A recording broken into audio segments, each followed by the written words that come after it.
बोलिए प्रेम से श्री सद्गुरु महाराज की जय। श्री सद्गुरु महाराज की जय। श्री सद्गुरु महाराज की जय।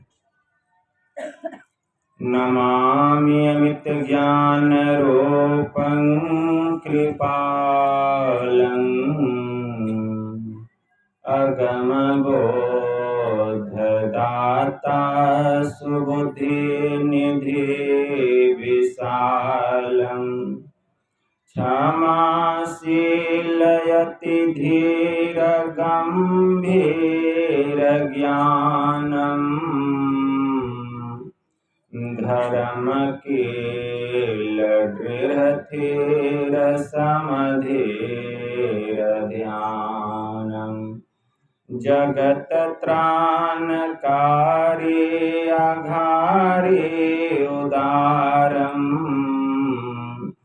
भगत प्राण रूपं दयागुण अपारम् नमो सतगुरुम ज्ञान दाता सुस्वामी नमामि नमामि नमामि नमामि नमामि नमामि नमामि नमामि। महाराज सद्गुरु है राजन को राजा है जिनकी कृपा से सर सर्व काजा भने में ही सोई परम गुरु नमामि नमामि नमामि नमामि नमामि नमामि नमामि नमामि नमामि। श्री सद्गुरु महाराज की जय।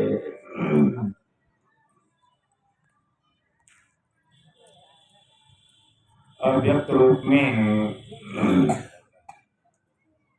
प्रातः स्मरणीय अनंत श्री परम विभूषित परमाराध्य संत सद्गुरु महाराज के पावन कमल चरणों में बारंबार नमन। आदरणीय सत्संग प्रेमी गुरुजनों, भक्तिमती माताओं एवं धर्मशिला बहनों, आप लोगों को सर्वविदित हो चुका है कि यह संतमत सत्संग का आयोजन हमारे आदरणीय सरजुग यादव जी के सुपुत्र अमरकांत के जन्म दिवस के उपलक्ष्य में घर परिवार के समस्त लोगों ने मिलजुल कर यह संतमत सत्संग का आयोजन किए। इस संतमत सत्संग के द्वारा ज्ञान योग युक्त एकमात्र ईश्वर भक्ति का संदेश दिया जाता है। प्रत्येक प्राणी मात्र को बोध कराया जाता है कि ज्ञान क्या है, योग क्या है, भक्ति क्या है, जीव क्या है, माया क्या है, ब्रह्म क्या है। इन सभी रहस्यमयी बातों का ज्ञान सत्संग के माध्यम से यह जो जीव अबोध बना हुआ है, सत्संग श्रवण करते करते एक दिन वह सुबोध और परम ज्ञानी हो जाता है। अभी संत स्तुति और गुरु वंदना से पाठ का शुभारंभ हुआ। हम लोगों ने अति ही मनोयोग पूर्वक भक्ति युक्त ढंग से पाठ का श्रवण किया। तत्पश्चात श्री रामचरितमानस सार सटीक सप्तम सोपान उत्तर कांड से भी हम लोगों ने पाठ का श्रवण किया। पाठ के क्रम में हम लोग मानव तन की प्रधानता के संबंध में सुन रहे थे कि हम लोगों को यह जो मनुष्य का शरीर मिला है, इस शरीर का क्या महत्व है, हम लोगों को मनुष्य का शरीर क्यों मिला है, क्या करने के लिए मिला है और हम क्या कर रहे हैं। इस संसार में 84 लाख प्रकार की योनियां बतलाई गई है और 84 लाख प्रकार की योनियों में 4 खानियां बतलाई गई। अंडज, पिंडज, उष्मज और अंकुरज, यही 4 खानियां हैं। और इसी 4 खानी में 84 लाख प्रकार की जोनियां बतलाई गई। अंडज मतलब जो प्राणी अंडे से उत्पन्न होते हैं उसको अंडज जीव कहा गया। जैसे मुर्गी अंडे देती है, छिपकली अंडे देती है, ये सभी अंडज प्राणी हैं क्योंकि ये अंडे से उत्पन्न होते हैं। पिंडज, जो प्राणी स्वशरीर माँ के गर्भ से बाहर निकलते हैं, जन्म लेते हैं, उसको पिंडज प्राणी कहा गया। जैसे देखिए गाय का बच्चा है, भैंस का बच्चा है, बकरी का बच्चा है, ये माँ के गर्भ से स्वशरीर निकलता है। मनुष्य का बच्चा है, इसको पिंडज प्राणी कहा गया। उष्मज, जो प्राणी गर्मी से आकुल व्याकुल होकर के पनपते हैं, जैसे नाली में देखिए छोटे छोटे कीड़े गर्मी के कारण पनपते हैं, उसको उष्मज प्राणी कहा गया। और अंकुरज, जो प्राणी धरती को फोड़ करके जो बाहर निकलता है उसको अंकुरज कहा गया। जैसे पेड़, पौधे, पर्वत, ये सब धरती को फोड़ करके बाहर निकलते हैं, इसलिए इसको अंकुरज कहा गया। तो ये 4 खानी में 84 लाख प्रकार की जोनियां हैं और 84 लाख प्रकार की जो जोनियां है ये माया की प्रेरणा से आकर 4,84,00,000 जोनी भ्रमत यह जीव अविनाशी, फिरत सदा माया कर प्रेरा, अकाल कर्म स्वभाव गुण घेरा। गोस्वामी जी मानस में लिखते हैं कि 4 खानियों में जो 84 लाख प्रकार की योनियां है ये माया की प्रेरणा से काल, कर्म, स्वभाव और गुण के घेरे में पड़कर, फेरे में पड़कर यह अविनाशी जीव सदा भटकते रहता है, नाना प्रकार के दुखों को भोगता है माया की प्रेरणा से। कबहू की करी करुणा नर देहि, अदेत ईश बिनु हेतु सनहि। इन 84 लाख प्रकार की योनियों को भटकते हुए देखकर परमात्मा को दया आती है कि अंश तो मेरा है और हम इसके अंशी हैं, लेकिन हमारा अंश है लेकिन दुख में पड़ा हुआ है, कष्ट में पड़ा हुआ है। तो प्रभु को दया आ जाती है और किसी को दया नहीं आएगी, लेकिन किसको दया आ जाती है? परमात्मा को।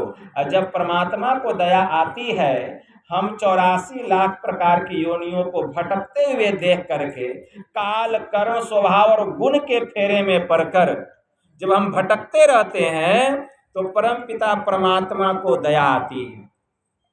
और जब दया आती है तो प्रभु कृपा करते हैं। बिना दया का कृपा कैसे होगा? जब तक दया नहीं आएगी कृपा होगी। जब द्रवही दीन दयाल राघव, साध संगति पाइये, जेहि दरस परस सगमादिक, अब पाप राशि नसाई। गोस्वामी जी लिखते हैं कि जब परम पिता परमात्मा हम जीवात्माओं पर बहुत अधिक दया करते हैं, तब हम जीवात्माओं को संतों का संग, उनका सत्संग मिलता है। तो प्रभु दया करते हैं और दया जब होती है तब वे हम जीवात्माओं पर कृपा करते हैं और कृपा करके 84 लाख योनियों में जो हम भटकते रहते हैं तो प्रभु कृपा करके हम जीवात्माओं को मनुष्य का शरीर देते हैं। मनुष्य का शरीर देते हैं। क्यों देते हैं? कि जाओ इस बार तुम मेरी भक्ति करना। भगवान बुद्ध ने कहा, हमारी वर्तमान हालत हमारे विचारों का फल है, उसकी बुनियाद हमारे विचारों से बनी हुई है। मनुष्य अगर बुरी भावना से कुछ बोलता है या सोचता है या कोई काम करता है तो दुख उसके पीछे पीछे वैसे ही चलता है जैसे कि बैलगाड़ी के बैल का चक्का बैल के पीछे पीछे चलता है। पुनः भगवान बुद्ध कहने की कृपा किए कि हमारी वर्तमान हालत हमारे विचारों का फल है, उसकी बुनियाद हमारे विचारों से बनी है। अगर मनुष्य अच्छी भावना से कुछ सोचता है, बोलता है या कोई काम करता है तो सुख उसके संग वैसे ही रहता है जैसे व्यक्ति के साथ उसकी छाया रहती है, जीवन पर्यंत उसका कभी साथ नहीं छोड़ती। इसीलिए हम लोगों को यह मनुष्य का शरीर मिला है, परमात्मा की कृपा से मिला है, परमात्मा की कृपा से मिला है। यह मनुष्य का शरीर पाकर हमें क्या करना चाहिए? हम विचारवान हैं, बुद्धिमान हैं, जरा विचार कीजिए, क्या यह मनुष्य का शरीर विषय भोग करने के लिए मिला है? संसार में जितने प्राणी हैं सभी प्राणियों में मनुष्य का शरीर ही एक ऐसा जोनी है जिसको कर्म जोनी कहा गया। और मनुष्य शरीर के अलावा और जितनी भी जोनियां हैं 83,99,999 ये जो जोनियां हैं ये कर्म योनि नहीं है, ये है भोग योनि। 84 लाख प्रकार की योनिया में केवल मनुष्य का शरीर ही ऐसा योनि है जिसको कर्म योनि कहा गया, और बाकी 83,99,999 जो जोनिया है वह कर्म योनि नहीं है। तब क्या है? वह है भोग योनि। एक बात और याद रखिए, जो भोग योनि का है शरीर, उसका जब शरीर छूटता है तो तुरंत उसको शरीर मिलता है। जैसे कुत्ता का शरीर छूट जाएगा तुरंत उसको शरीर मिल जाएगा, सांप का शरीर छूट जाएगा तुरंत शरीर मिल जाएगा, गधा गाय बैल का शरीर छूट जाएगा तुरंत उसको शरीर मिल जाएगा, मतलब तुरंत उसका जन्म हो जाएगा। क्या समझे? 83,99,999 जो जोनिया है अगर उसका नाश हुआ तो फिर वह उत्पन्न हो जाएगा, फिर उसका जन्म हो जाएगा तुरंत। लेकिन यह जो मनुष्य का जो शरीर है, यह जो मनुष्य का जोनी है, जब इसका शरीर छूट जाएगा और जीव जब इससे निकल जाएगा तो इसका तुरंत जन्म नहीं होगा, इसका तुरंत जन्म नहीं होगा। क्यों? क्योंकि मनुष्य का शरीर है कर्म जोनी और जितने शरीर है भोग जोनी।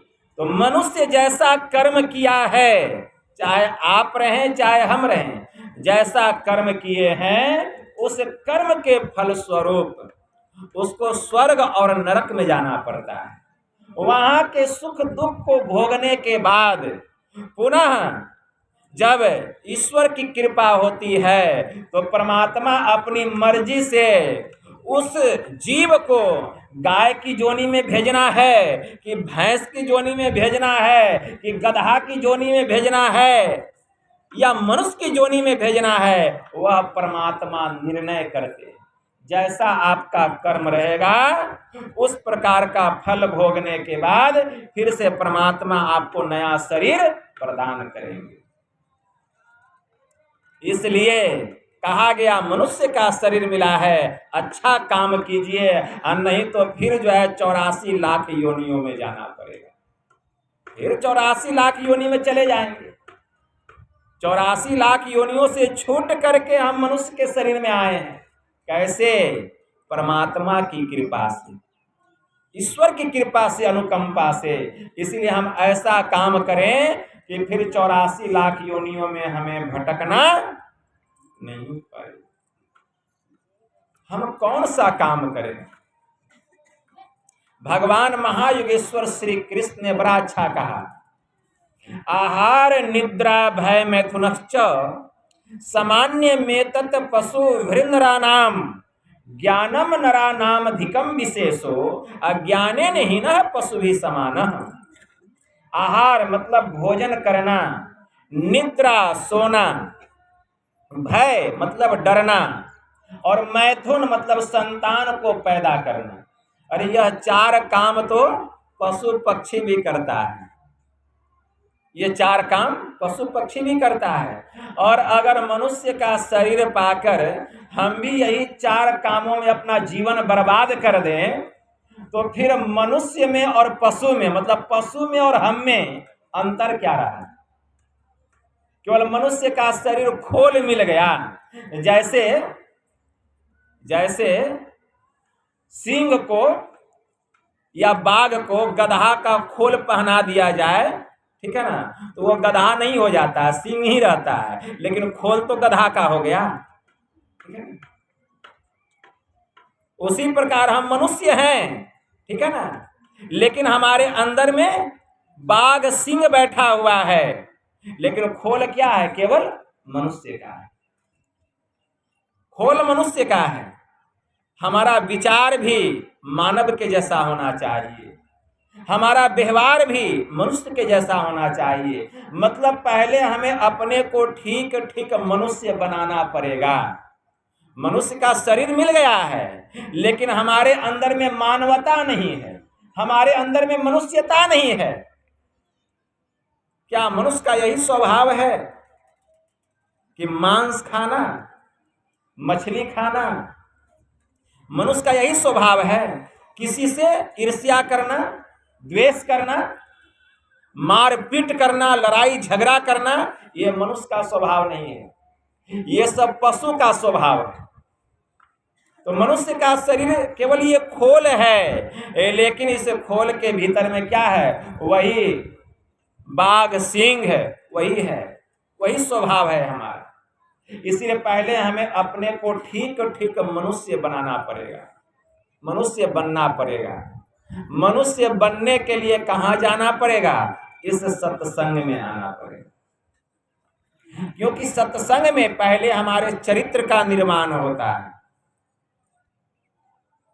मनुष्य किसको कहा गया? जो अपने सुख के लिए किसी को दुख नहीं देता है, वह है मनुष्य। जरा विचार कीजिए, मनुष्य किसको कहा गया? जो अपने सुख के लिए किसी को दुख नहीं दे, वह है मनुष्य। और जो किसी को दुख दे करके स्वयं सुखी होना चाहता है, वह मानव नहीं है, तब वह हो गया दानव। जो दूसरे को दुख दे करके स्वयं सुखी होना चाहता है, वह है दानव। और जो अपने सुख के लिए किसी को दुख नहीं दे, वह है मानव। और जो स्वयं दुख सहकर किसी को सुख दे दे, जो स्वयं दुख सहकर किसी को सुख दे दे, वह है देवता। और जो दूसरे को दुख देने के लिए दुख सहे, उसकी कोई संज्ञा नहीं है, उसको शैतान कहा गया। शैतान स्वयं दुख में पड़ा हुआ है और दूसरे को दुख देने में भी उसको आनंद आता है। मतलब हम तो मिटेंगे, तुमको भी मिटा देंगे। ऐसे व्यक्ति की कोई संज्ञा नहीं है, न वह मनुष्य है, न दानव है, और न देवता ही है, उसको शैतान कहिए। तो पहली बात मैंने कहा कि मनुष्य किसको कहा गया? जो अपने सुख के लिए किसी को दुख नहीं देता है। तो यहाँ कितने लोग हैं जो अपने सुख के लिए किसी को दुख नहीं देते हैं? जरा हृदय पर हाथ रख कर कहिए तो। नहीं तो कहिएगा कि हम लोग मनुष्य हैं, और बाबा कहते हैं कि हम लोग मनुष्य ही नहीं हैं। कहिएगा ना कि हम लोग तो मनुष्य हैं और बाबा कहते हैं मनुष्य बनने के लिए। आप लोग एकदम यहाँ नहीं आइएगा, दूर ही प्रणाम करके बैठिएगा। सबका स्वभाव बन गया है इतना समझाने पर मंच के करीब आने का। जो आएंगे दूर से ही प्रणाम करके बैठेंगे। तो मैं ये कह रहा था कि पहले आप विचार कीजिए कि आप मनुष्य हैं, तो हम लोग कहेंगे हम तो मनुष्य है ही, लेकिन मनुष्य की परिभाषा जानिए, जो अपने सुख के लिए किसी को दुख नहीं देता है। तो यहाँ कितने लोग हैं जो अपने सुख के लिए किसी को दुख नहीं देते होंगे? जरा अपने हृदय पर हाथ रखिए और विचार कीजिए, तो यही उसका फल आएगा कि हम ठीक ठीक अभी मनुष्य नहीं हैं। और दानव किसको कहा गया? जो दूसरे को दुख देकर स्वयं सुखी होना चाहता है, उसको कहा गया दानव। तो हम दूसरे को ही दुख देकर सुखी होना चाहते हैं, मतलब हम मानव नहीं हैं, हम दानव हैं। जैसे अपने सुख के लिए किसी का गर्दन काट देते हैं, और गर्दन तो काटते हैं, उसका भक्षण भी करते हैं। अपने उदर को भरने के लिए उसका भक्षण करते हैं। मुर्गा को मार के खा जाते हैं, मुर्गी को मार के खा जाते हैं, मतलब दूसरे को दुख देकर स्वयं सुखी होना चाहते हैं। तो स्पष्ट है कि वह मानव नहीं है, तब वह क्या है? दानव है, दानव है। इसीलिए पहले मानव बन जाइए, ठीक ठीक है, मतलब अपने सुख के लिए किसी को दुख नहीं दीजिए। जिस दिन यह भाव आपके मन में आ जाएगा कि हमारे तन से, मन से और वचन से, तीनों से, तन से, मन से और वचन से हमसे किसी को भी तकलीफ नहीं हो, और अगर तकलीफ हुआ हो तो वजह क्या है, कारण क्या है, अगर उस कारण का पता चल जाए तुरंत उसका निवारण कीजिए। और यह काम कैसे होगा? सत्संग सुनते सुनते, सत्संग करते करते होगा। अंगुली माल डाकू भगवान बुद्ध का दर्शन हुआ, थोड़ा सा सत्संग सुना, उसका विचार बदल गया, विचार बदल गया, वो मनुष्य बन गया। पहले डाकू था, अब मनुष्य बन गया। इतना ही नहीं, रत्नाकर इतना हत्या किया था कि 80 मन जनेऊ जमा हो गया था। देवर्षि नारद बाबा का दर्शन हुआ, सत्संग सुना और पूर्ण रूपेण अहिंसक बन गया, और उसी का नाम हुआ वाल्मीकि। कैसे? सत्संग के प्रभाव से, सत्संग सुनते सुनते। तो जब तक सत्संग नहीं सुनेंगे हम ठीक ठीक मनुष्य नहीं बन सकते। संत दादू दयाल जी महाराज की वाणी में आया, सतगुरु पशु मानुष करे, अमानुष थे सिद्ध सोई, दादू सिद्ध ते देवता, देव निरंजन होई। जो संत होते हैं, जो सदगुरु होते हैं, वे पहले हमें पशु से मनुष्य बनाते हैं। पशु से क्या बनाते हैं? मनुष्य बनाते हैं। कैसे?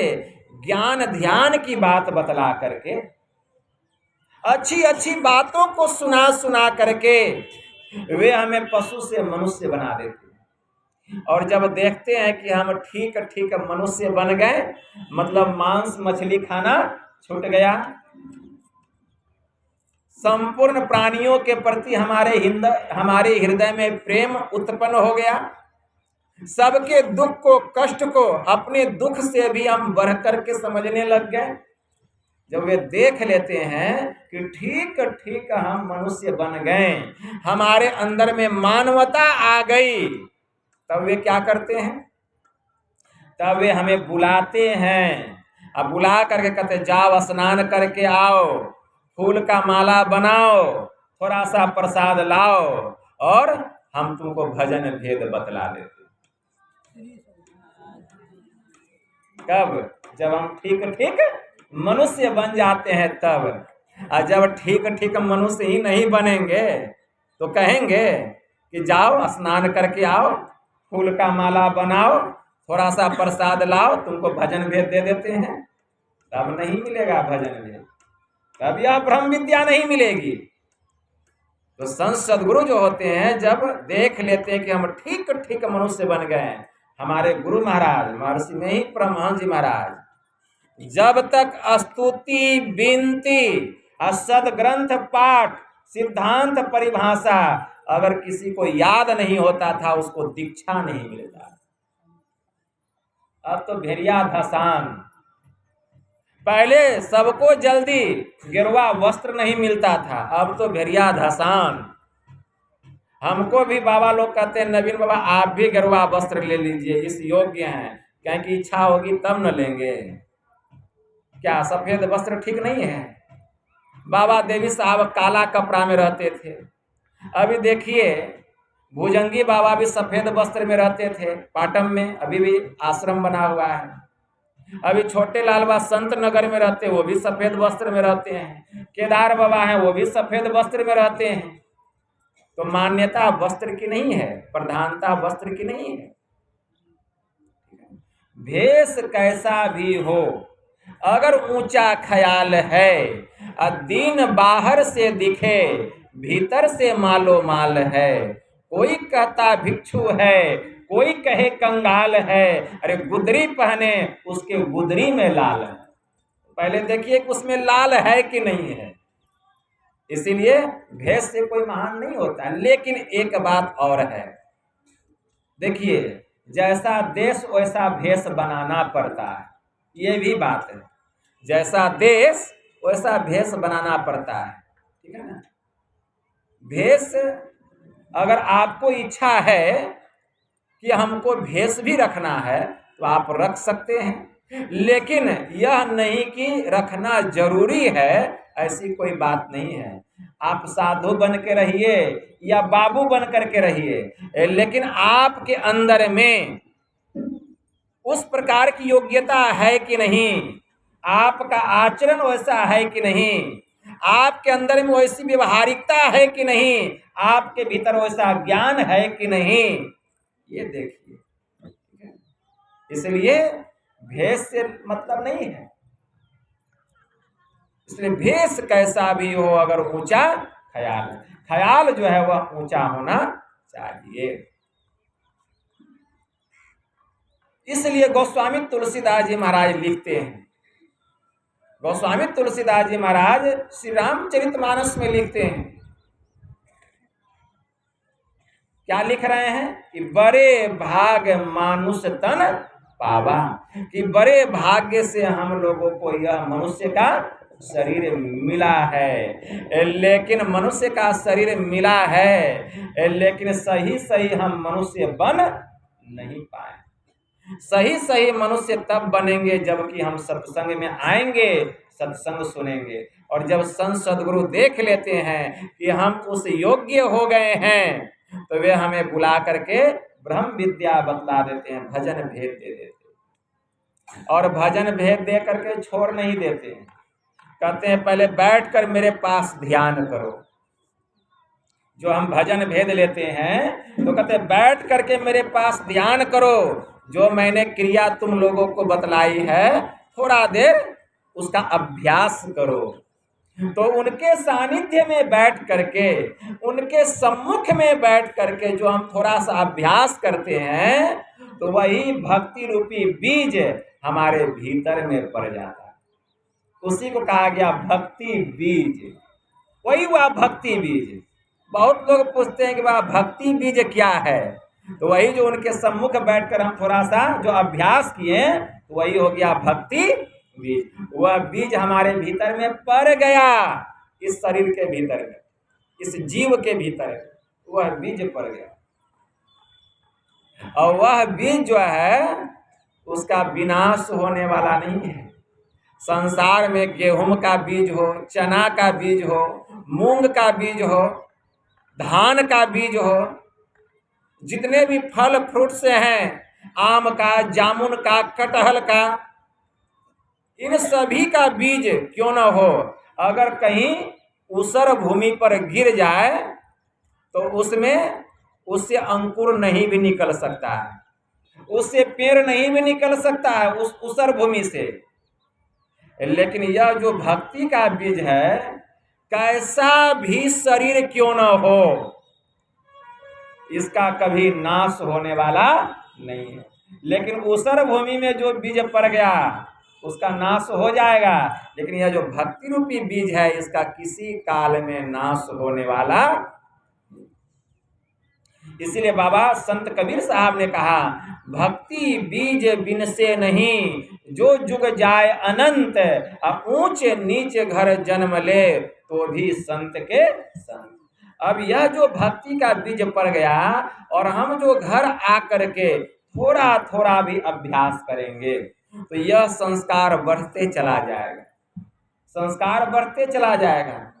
और अगर कहीं हम मनोयोग पूर्वक खूब सदाचार का पालन करके मुस्तैदी से अगर हम ध्यान योग कर रहे हैं, त्रैकाल संध्या कर रहे हैं मनोयोग पूर्वक, तो गुरु महाराज सब देख रहे हैं, उनकी कृपा हो जाएगी, कृपा हो जाएगी।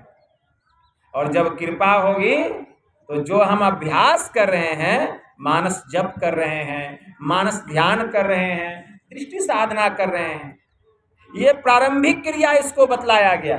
प्रारंभ में यही क्रिया दिया जाता है करने के लिए, अभ्यास करने के लिए। तो गुरु की कृपा से जप में सिद्धि मिल जाएगी, हमारा जप ठीक ठीक होने लग जाएगा, मानस ध्यान में सिद्धि हो जाएगी, हमारा मानस ध्यान ठीक ठीक होने लग जाएगा। आंख बंद करेंगे, रूप सामने, हम दृष्टि योग करेंगे, हमारी दृष्टि की दोनों धार सुषुम्ना में जाकर के स्थिर हो जाएगी। और अंधकार का जो घटा है, जिसको सावन की घटा कहा गया, गुरु महाराज की वाणी में आया, सावन सुखमन दृष्टि आनत, दामिनी छिन छिन दम कई, अहिल डोल तजी, असुरत थिर करी, प्रणवतार उगाई।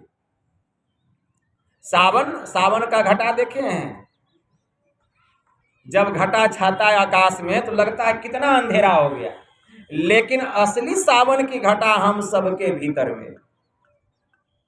बाहर में जो सावन की घटा छाता है आकाश में, तो हम एक दूसरे को देख लेते हैं, लेकिन जब भीतर में जो अपने भीतर में देखता है सावन की घटा, आंख बंद करने पर जो भी आंख बंद करेगा सबको वह घटा दिखाई देगा। आंख बंद कीजिए, क्या दिखाई देता? अंधकार, वही तो सावन की घटा है, उसमें कुछ भी नहीं दिखता है। तो गुरु महाराज का तो यही असली सावन की घटा है। और इस सावन की घटा में सुषुम्ना में दृष्टि को अस्थिर कीजिए, सावन सुखमन दृष्टि आनत, सुखमन मतलब सुषुम्ना में अपनी दृष्टि को वहां केंद्रित कीजिए। जब वहां केंद्रित करेंगे, दृष्टि की दोनों धार जब केंद्रित होगी, तो दामिनी छिन छिन दम कही, तब क्या होगा? जब जब दृष्टि की दोनों धार सुषुम्ना में टकराएगी, तब तब ब्रह्म ज्योति की चिंगारी निकलेगी, ब्रह्म ज्योति का प्रकाश निकलेगा। तो यह जो है सिद्धि, यह सिद्धि प्रत्यक्ष दिखाई देगी। हिल डोल तजी सुरत थिर करी, जब सूरत का हिलना डुलना बंद हो जाएगा, जब मन वहां स्थिर हो जाएगा, तब दृष्टि वहां से हटेगी नहीं, वह सावन की घटा फटेगा और वहीं पर चमचमाता हुआ बिंदु प्रकट हो जाएगा, बिंदु प्रकट हो जाएगा। गुरु महाराज की वाणी में आया, ऐन महल पट बंद के चलु सुख मन घाटी हो, दृष्टि डोरी स्थिर रहे तो तम बिचही में हाटी। वह सावन की घटा फट जाएगी, अंधकार फट जाएगा और वहां चमचमाता हुआ बिंदु प्रकट हो जाएगा। यह क्या है? सिद्धि की प्राप्ति। मतलब संत सदगुरु की ऐसी कृपा हुई कि वे पहले हमें पशु से मनुष्य बनाए, और मनुष्य बना करके उन्होंने हमें भजन भेद दिया, ब्रह्म विद्या प्रदान की, और ब्रह्म विद्या प्रदान करके उन्होंने हमें अभ्यास कराया, ध्यानाभ्यास कराया। और जब मनोयोग पूर्वक हम सदाचार का पालन करते हुए, जब मनोयोग पूर्वक हम ध्यान करने लग गए, तो गुरु की ऐसी कृपा हुई कि हम अंधकार से प्रकाश मंडल में चले गए। तो सदगुरु हमें क्या बना दिए? सिद्ध बना दिए। अब हम सिद्ध हो गए। सिद्धियां 8 प्रकार की होती हैं, जिसको अष्ट सिद्धि कहा गया। जो बिंदु पर अपने को स्थिर कर लेगा, उसको 8 प्रकार की सिद्धि मिल जाएगी। भगवान कृष्ण ने कहा गीता में, कौन कौन? अनिमा पहली सिद्धि, गरिमा दूसरी सिद्धि, महिमा तीसरी सिद्धि, लघिमा चौथी सिद्धि।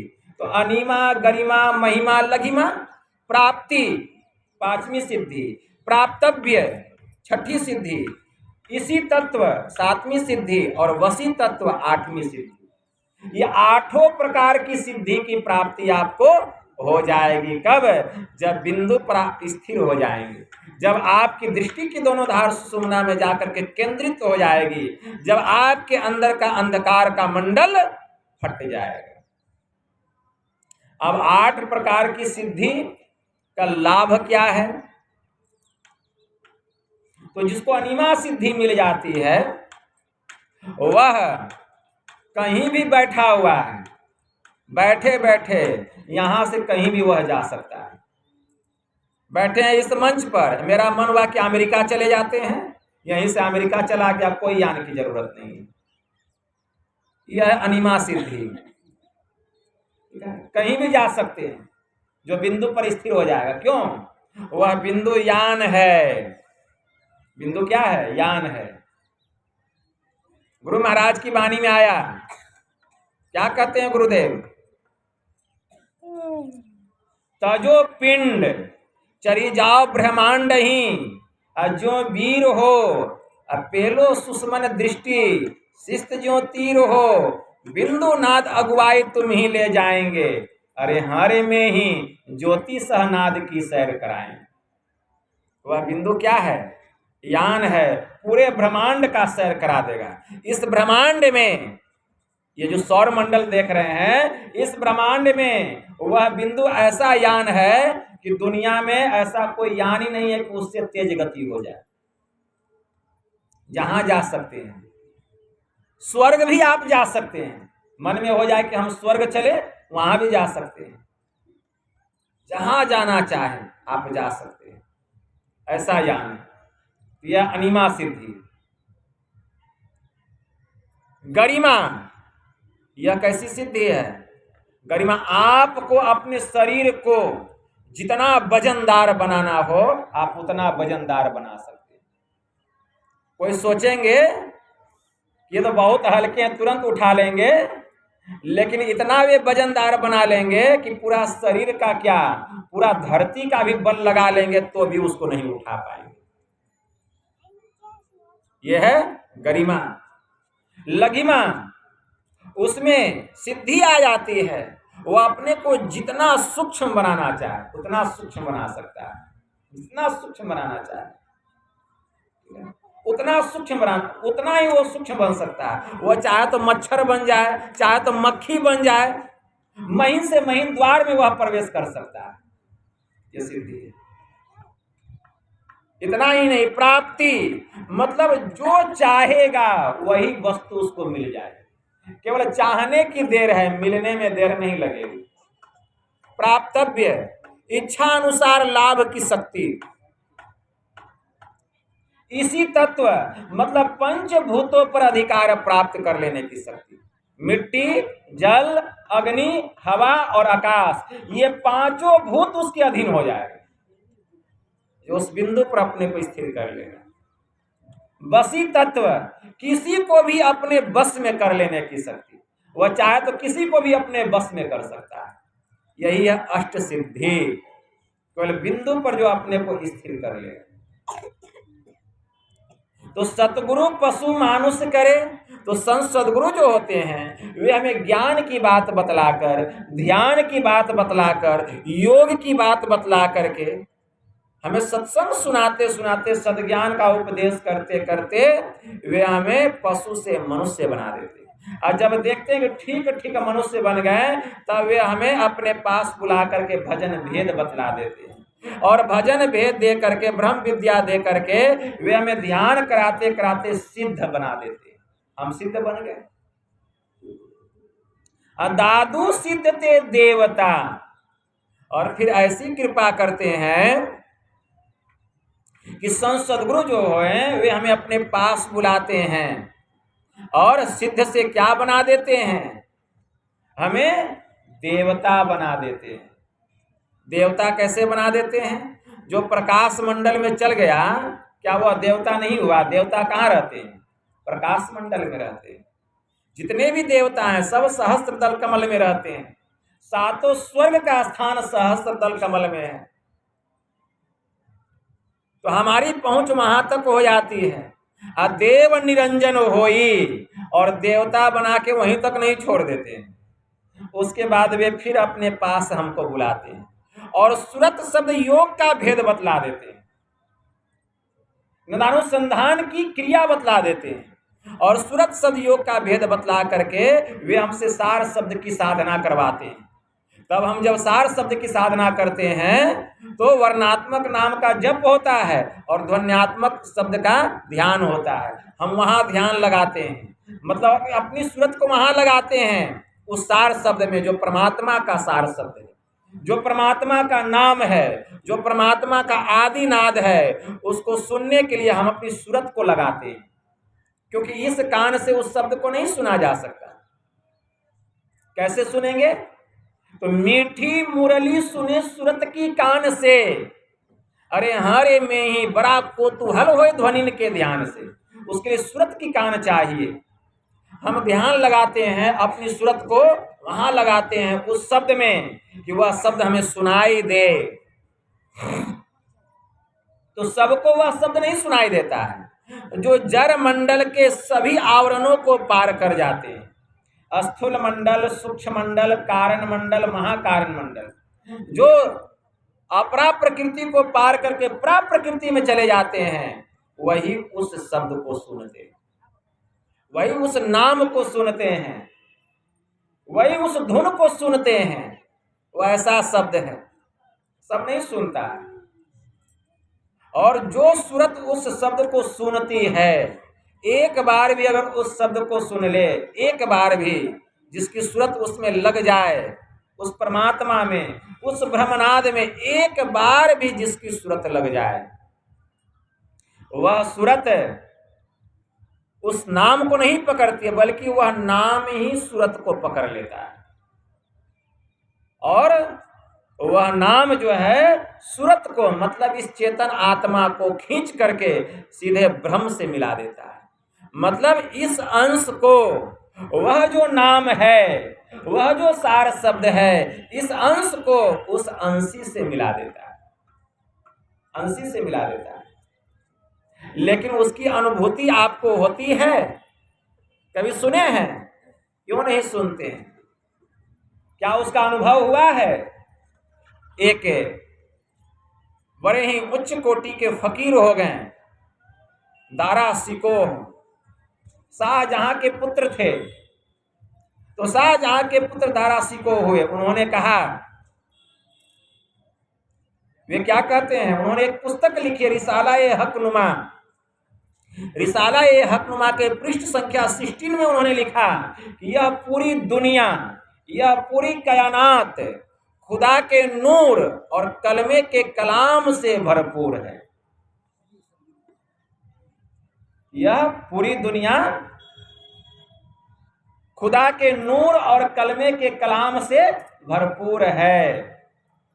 फिर भी अंधे और बहरे लोग कहते हैं कि वह खुदा कहाँ है। अगर हम अपने कानों से अहंकार और चतुराई की रुई निकाल दें तो सृष्टि के सच्चे विधाता के दरगाह से आने वाली वह कलमे की कलाम, वह आवाज़े गैब, वह सार शब्द, वह ब्रह्मनाद हमें सुनाई देने लगेगी। लेकिन पता नहीं लोग कयामत के दिन बजने वाले बिगुल का क्यों इंतजार कर रहे हैं, जबकि प्रत्येक प्राणियों के भीतर में वह खुदा का बिगुल हो रहा है, वह ध्वनि हो रही है, वह शब्द हो रहा है। लेकिन हमारा दुर्भाग्य है कि हम उस सार शब्द को अनुभव नहीं कर पा रहे हैं, नहीं सुन पा रहे हैं। ये हमारा दुर्भाग्य है, दुर्भाग्य है। इसीलिए उस सार शब्द की अनुभूति जब तक नहीं होगी, इस पिंड से जीव को छुटकारा मिलने वाला नहीं है, नहीं मिली, छुटकारा नहीं मिल सकता, इस जीव का परम कल्याण नहीं हो सकता। तो उस शब्द में अपनी सूरत लगानी पड़ेगी। तो जिसकी सूरत उस शब्द में लग जाती है, उस ध्वन्यात्मक नाद में लग जाता है, उस ब्रह्मनाद में लग जाता है, तो संत दादू दयाल जी महाराज कहते देव निरंजन होई, तब वह देवता से निरंजन ब्रह्म मतलब स्वयं परमात्मा ही हो जाता है। वह जीव जीव नहीं, वह पीव ही हो जाता है। क्यों? क्योंकि तीनों पर्दा जो है जीव पर से उतर जाता है, अंधकार का, प्रकाश का और शब्द का।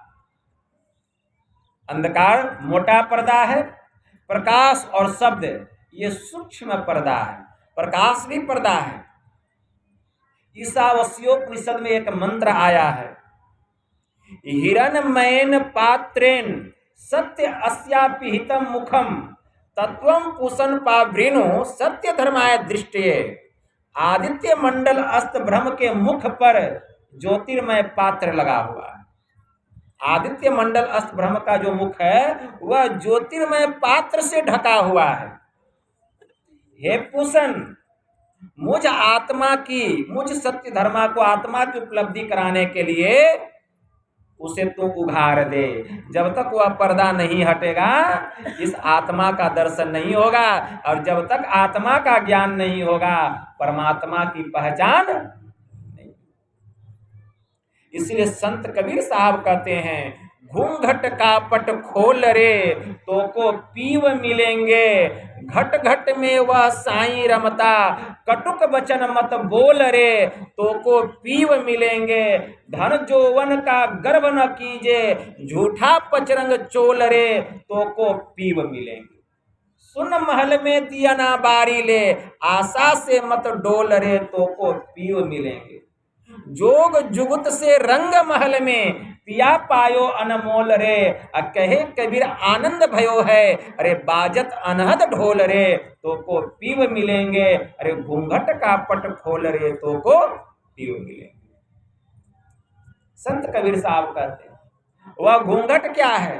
अंधकार, प्रकाश और शब्द रूपी जो माया का आवरण है यही घूंघट है। तो जीव के ऊपर में यही घूंघट है, इसी को त्रैमायिक आवरण कहा गया। सबके घट घट में वह परमात्मा है, सबके घट घट में, घट का मतलब शरीर, सबके भीतर में परमात्मा का प्रकाश हो रहा है। गुरु नानक देव जी महाराज ने कहा, घटी घटी अंतरी ब्रह्म लुकाइया, घटी घटी ज्योति सबाई, अब वज्र कपाट मुक्ते गुरमति निर्भय तारी लाई। सबके घट घट में वह परमात्मा छिपे हुए हैं और सबके घट घट में परमात्मा का प्रकाश हो रहा है, लेकिन दिखाई दे रहा है। एक व्यक्ति ने हमसे पूछा कि बाबा आप कहते सबके घट घट में परमात्मा है, सबके घट घट में परमात्मा का प्रकाश हो रहा है, लेकिन दिखाई कहाँ देता है?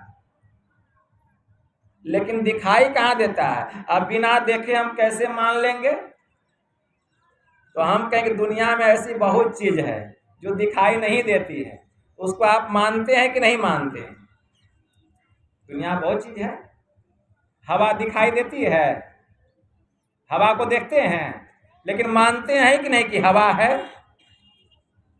एक फकीर ने कहा इस आंख से हवा न दिखलाएगी, अब परमात्मा दिखे सुनकर हंसी आएगी। अरे इस आंख से हवा को नहीं देख पाते हैं, और हवा से भी सूक्ष्म परमात्मा है, उसको कैसे देखेंगे? पंचभूतों में मिट्टी, जल, अग्नि, हवा और आकाश। पंचभूतों में मिट्टी, मिट्टी ये सबसे मोटा है, अब मिट्टी से सूक्ष्म है जल, इसलिए मिट्टी से जल का विस्तार विशेष है। देखिए है ना, मिट्टी है एक भाग धरती, तो जल कितना भाग है? 3 भाग। क्यों? मिट्टी से जल है सूक्ष्म, तो जो जितना सूक्ष्म होता है उसका विस्तार उतना ही अधिक होता है। अब जल, जल से भी सूक्ष्म क्या है? अग्नि, इसलिए अग्नि का विस्तार जल से भी विशेष है। जैसे मिट्टी से सूक्ष्म जल है तो जल का विस्तार अधिक है, तो जल जो है मिट्टी में व्यापक होकर के, ऐसा बात नहीं है, मिट्टी में व्यापक होकर के उससे बाहर कितना गुना फैला हुआ है, उसका नाप तोल कर सकते हैं? कोई बतला सकता है कि यहाँ जल कितना है इस संसार में? कोई ऐसा यंत्र है जिस यंत्र के द्वारा इसका परिमाण निकाल सके कितना जल है? नहीं निकाल सकता। और जल से भी सूक्ष्म है अग्नि, इसलिए अग्नि जो है जल में और मिट्टी में व्यापक हो करके इसमें घुस करके इससे कई गुना बाहर तक अपना आवरण बना के रखा है। इसका विस्तार कई गुना ज्यादा है अग्नि का। अग्नि कहाँ नहीं है? जिस चौकी पर हम बैठे हुए हैं इसमें भी अग्नि है, लेकिन दिखाई दे रहा है? दिखाई नहीं दे रहा है। जरा सा किरासन तेल लीजिए, डालिए, माचिस की एक तीली लीजिए और उसमें घस करके मसाले पर डाल दीजिए, देखिए कितना आग होता है। क्या उतना आग माचिस की छोटी सी तीली में थी? उतना आग इस लकड़ी में था, उस तीली में नहीं था। लेकिन आग जो है व्यापक है, इसमें दिखाई नहीं दे रहा, प्रकट करना पड़ता है, प्रकट करना पड़ता है। तो अग्नि का जो विस्तार है वह जल से भी विशेष है, जल से भी विशेष है। और अग्नि से ही जल की उत्पत्ति हुई है, इसको भी याद रखिए। जल की उत्पत्ति का कारण कौन है? अग्नि। और इस मिट्टी की उत्पत्ति का कारण, धरती का उत्पत्ति का कारण कौन है? जल। मतलब जल से पृथ्वी उत्पन्न हुई है और जल जो है यह अग्नि से प्रकट हुआ है, अग्नि से प्रकट हुआ है। इसलिए अग्नि का विस्तार जल से भी विशेष है। और जल अग्नि से भी सूक्ष्म क्या है? हवा। इसलिए हवा अग्नि में, जल में और मिट्टी में व्यापक होकर इससे कई गुना बाहर कितना फैला हुआ है इसका अनुमान नहीं लगाया जा सकता, हवा का विस्तार। क्योंकि यह जो है अग्नि, जल और मिट्टी से भी सूक्ष्म है। तो जो जितना सूक्ष्म होगा उसका विस्तार उतना ही विशेष होगा। और आकाश, आकाश जो है यह हवा से भी सूक्ष्म है। इसलिए आकाश हवा में, अग्नि में, जल में और मिट्टी में व्यापक होकर इससे कई गुना कितना बाहर फैला हुआ है इसका कोई अंदाजा नहीं लगा सकता, इसका कितना विस्तार है। और आकाश से भी सूक्ष्म क्या है? मन। मन से सूक्ष्म है बुद्धि, बुद्धि से सूक्ष्म है महतत्व, और महतत्व से सूक्ष्म है अव्यक्त, अव्यक्त से भी सूक्ष्म है वह पुरुषोत्तम जिसको परमात्मा कहा गया। कठोपनिषद में एक मंत्र आया, इंद्रेभ्यम परम मनो मनसः सत्वमूतमम सत्वादधि महानात्मा महतो व्यक्तमूतमम। इंद्रियों से उत्कृष्ट मन है, मन से बुद्धि श्रेष्ठ है, बुद्धि से महतत्व बढ़कर है, महतत्व से अव्यक्त उत्तम है, और अव्यक्त से भी वह जो पुरुषोत्तम है, वह जो परमात्मा है, वह सर्वश्रेष्ठ है, जिसको जानकर जीव बंधन से छुटकारा प्राप्त कर लेता है। तो वह परमात्मा इतना सूक्ष्म है, तो इस आंख से कैसे दिखाई देगा? आप जो कह रहे हैं कि परमात्मा भी शरीर के भीतर और उसका प्रकाश भी हो रहा है लेकिन दिखाई नहीं देता है, अरे वो शरीर के भीतर न है, शरीर के भीतर है। तो शरीर के भीतर देखने के लिए क्या करना पड़ेगा? शरीर के भीतर घुसना पड़ेगा। तो आप आंख खोल के बाहर के चीज को देख रहे हैं, तो शरीर के भीतर को जब देखना होगा तो क्या करेंगे? क्रिया उल्टेंगे, मतलब आंख बंद करेंगे। तो आंख बंद कीजिए तो क्या दिखाई देता है? अंधकार।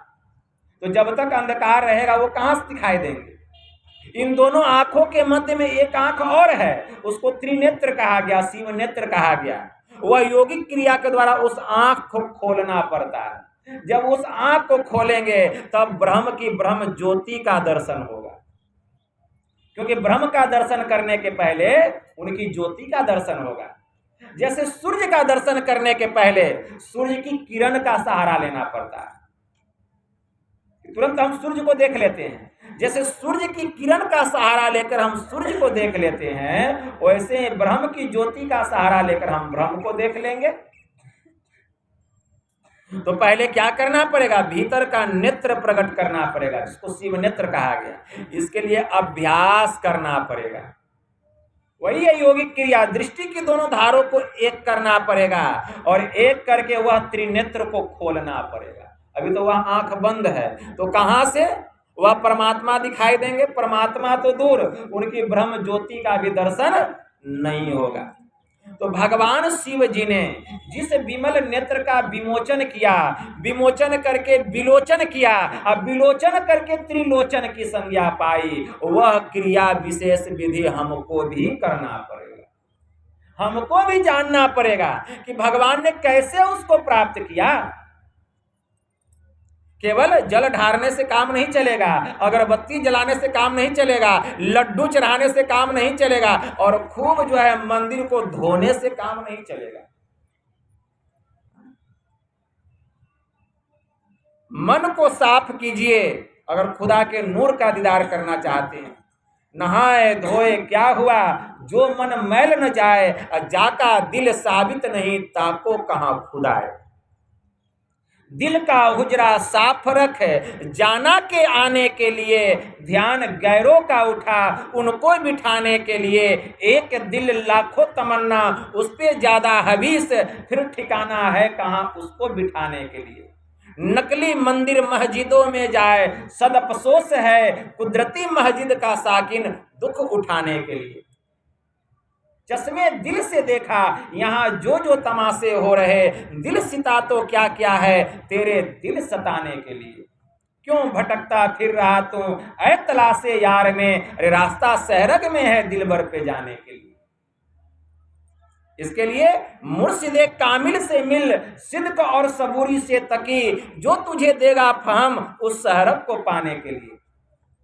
तो भगवान शिव ने जिस क्रिया विशेष विधि के द्वारा अपने विमल नेत्र का विमोचन किया, विमोचन करके विलोचन किया, अब विलोचन करके त्रिलोचन की संज्ञा पाई, वह क्रिया विधि आपको पता है? जब पता ही नहीं है तो अभ्यास कैसे करेंगे, वहां ध्यान कैसे लगाएंगे जिससे कि आपका त्रिनेत्र खुल जाए?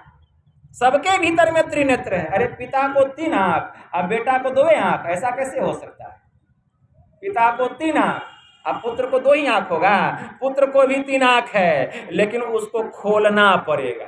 अभी वह आंख बंद है, उसको खोलना पड़ेगा। उसको खोलने के लिए क्या करना पड़ेगा? यह विद्या तो कोई जानता ही नहीं है। आज जो जानता है भजन भेद लेके घर में सुत गया है। बाबा ध्यान करने का फुर्सत नहीं है, कमाने से टाइम नहीं मिलता है, पता नहीं धन लेके कहाँ जाएंगे। जबकि बाबा कबीर ने कहा, अरे कबीरा वह धन संचिए जो आगे को होए, गांठ धरे सिर ऊपर जात न देखा कोई। हमेशा आप पढ़ते हैं, लेकिन जो ले करके नहीं जाएंगे उसी को बटोरने में लगे हैं, और जो जाएगा उसके लिए फुर्सत नहीं, जो जाएगा उसके लिए फुर्सत नहीं है। देखिए, इसीलिए वह क्रिया विशेष विधि क्या है? बहुत सारे शिव भक्त हैं, उनको भी पता नहीं है, खाली शिव चर्चा, खाली शिव चर्चा, लेकिन उनको पता नहीं है कि वह क्रिया विशेष विधि क्या है जिसके द्वारा वह शिव नेत्र खुल जाएगा तो तीनों लोक दिखाई देने लगेगा। एक लोक कौन कहे? तीनों लोक दिखाई देगा जिसका नेत्र खुल जाएगा। और सबके भीतर में वह नेत्र है लेकिन बंद है, उसको खोलना पड़ेगा। जब तक भजन भेद लेकर के ध्यान नहीं करेंगे वह नहीं खुलेगा। लेकिन वास्तव में वह ज्ञान देने वाला भी ज्ञानी महापुरुष होना चाहिए। तो भगवान शिव इसकी युक्ति बतला रहे हैं। देखिए, औरों की बात जाने दीजिए। देखिए स्वयं भगवान शिव क्या कहते हैं।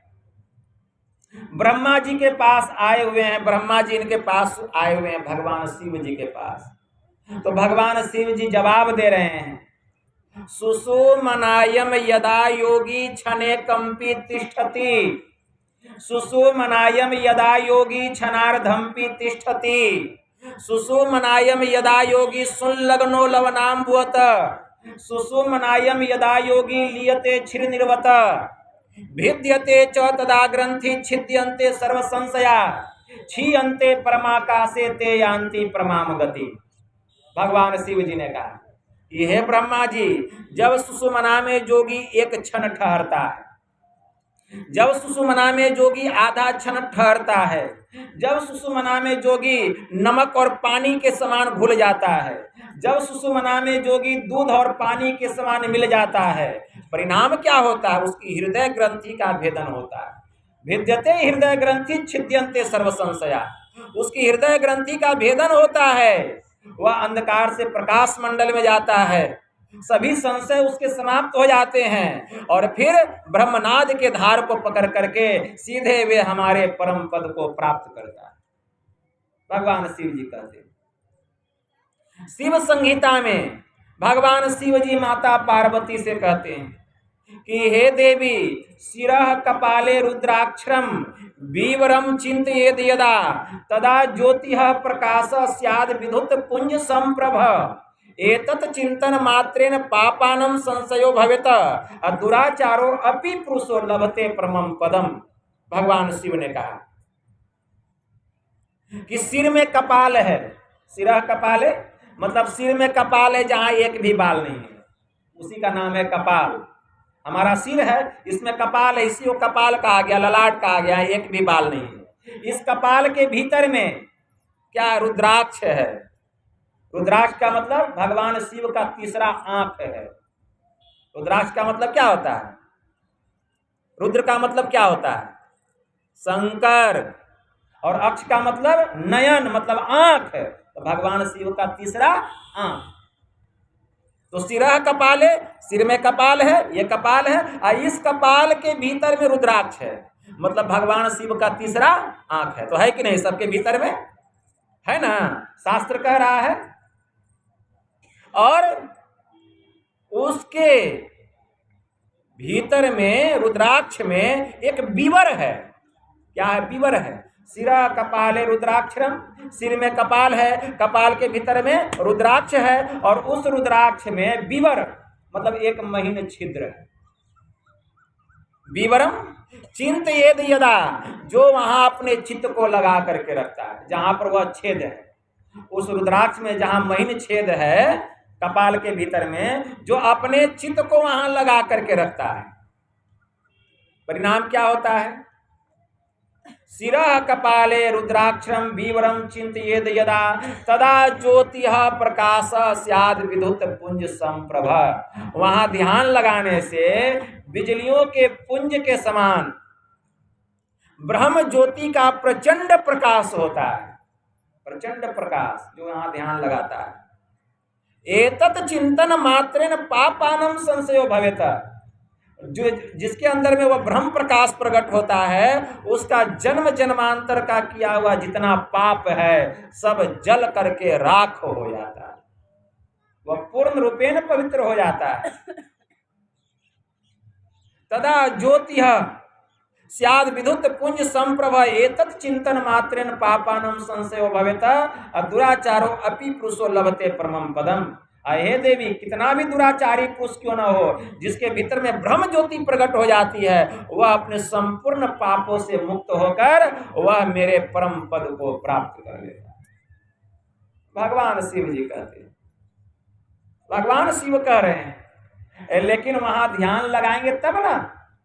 ध्यान लगाने का फुर्सत नहीं है। ध्यान 3 टाइम लगाना है। सूर्य निकलने के पहले 3 बजे, 4 बजे, सूर्य निकलने के बाद दिन में किसी भी टाइम 8 बजे, 9 बजे, 10 बजे, 12 बजे, जब तक सूर्य निकला हुआ है। और तीसरा, सूर्य ढलने के बाद मतलब संध्या समय, आप जिस समय सांझ बत्ती दिखाते हैं उस समय वहां ध्यान लगाना है। वहीं पर ध्यान लगा करके जप करना है, वहीं पर ध्यान लगा करके मानस ध्यान करना है, और जब दृष्टि योग की साधना करेंगे तो वहीं पर ध्यान लगाना है, वहीं पर ध्यान लगाना है।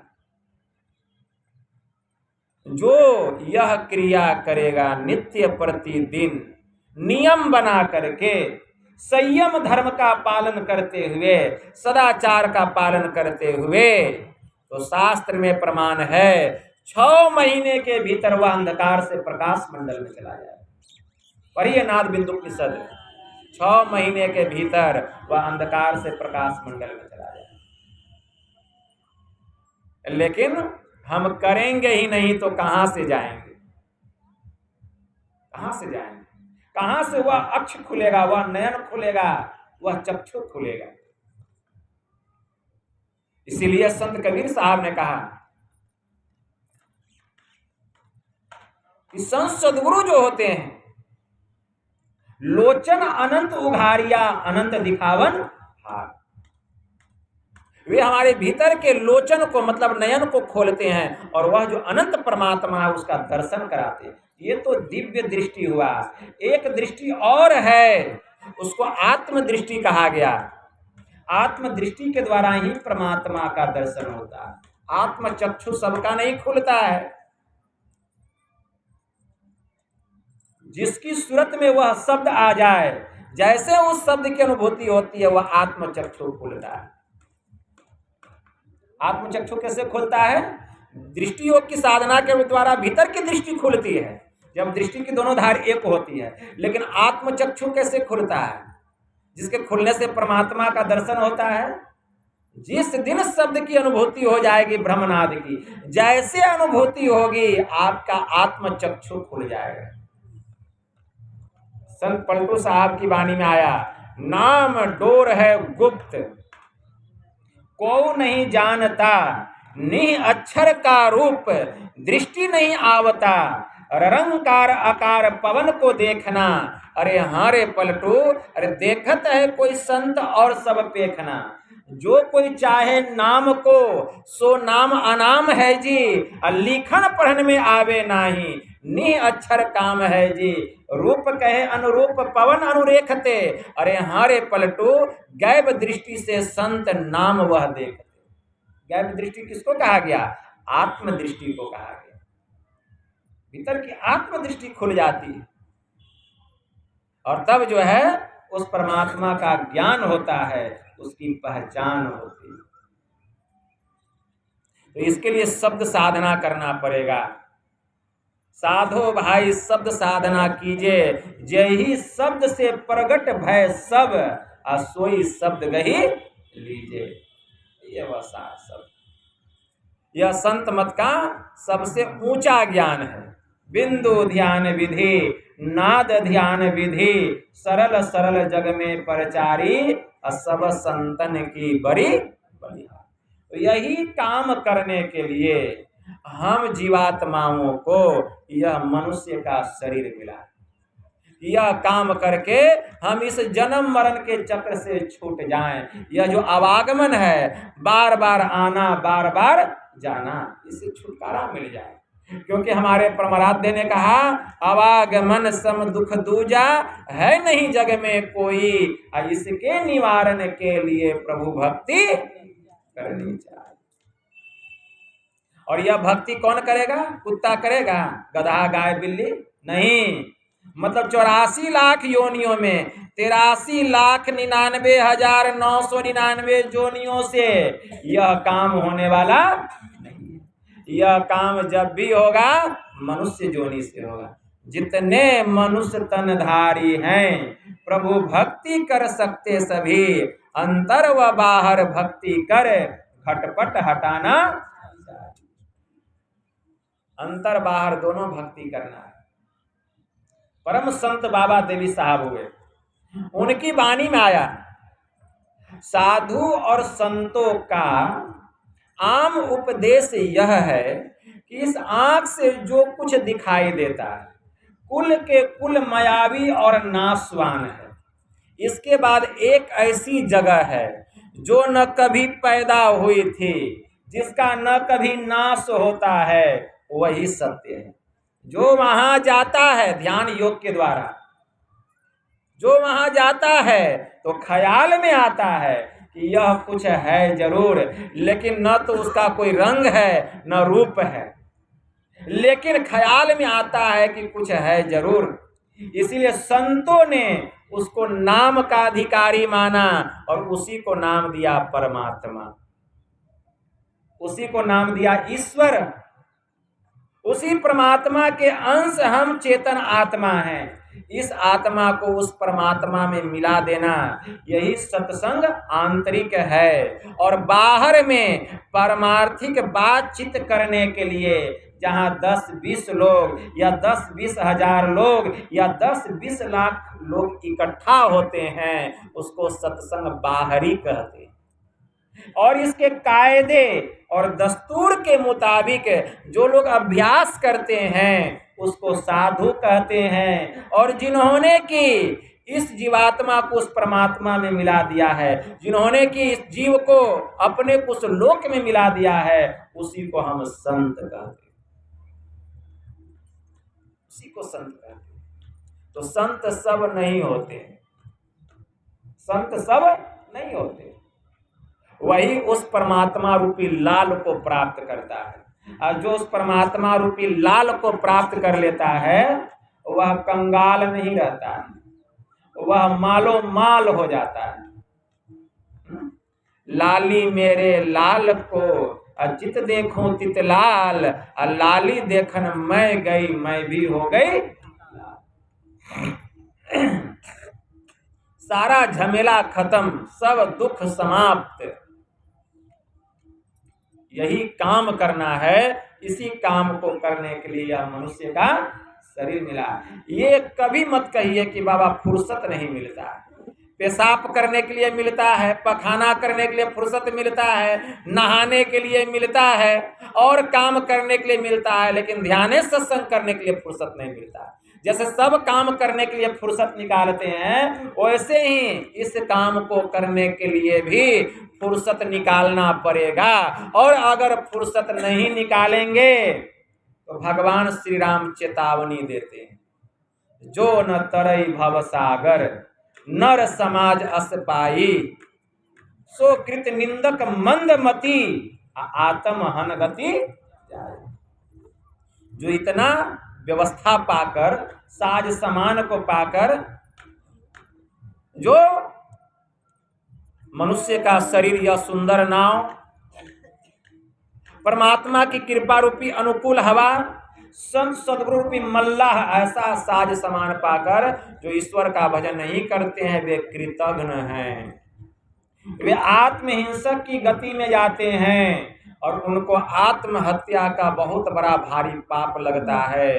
फिर उसको मनुष्य का शरीर जीवन में नहीं मिलता। जो मिल गया सो मिल गया। इसीलिए इस मनुष्य जीवन को सार्थक कीजिए, जिस काम के लिए आए हैं। रामचरितमानस कहता है, देह धरी कर यही फल भाई, अब भजिए राम सब काम बिहाई। सभी प्रकार की कामनाओं से अपने मन को हटाकर एक ईश्वर की भक्ति कीजिए, इसी में हमारा परम कल्याण है। तो यही थोड़ा सा आप लोगों की सेवा में कहा। बस इतना ही कहकर मैं अपनी वाणी को यहीं विराम देता हूँ। हमारे आदरणीय सरजुग बाबू डॉक्टर साहब ने अपने बड़े पुत्र सुपुत्र अमरकांत के जन्म दिवस के उपलक्ष्य पर यह संतमत सत्संग का आयोजन घर परिवार के समस्त लोगों ने मिलजुल करके किए। इतना शुभ काम, यह ज्ञान रूपी यज्ञ किए जिससे हम सबको लाभ मिला। मैं गुरु महाराज से प्रार्थना करता हूँ कि इसका जीवन उज्जवल हो, भविष्य उज्जवल हो, यह भौतिक ज्ञान में भी उन्नति प्राप्त करे और आध्यात्मिक ज्ञान में भी यह निपुण हो, इसको उन्नति हो।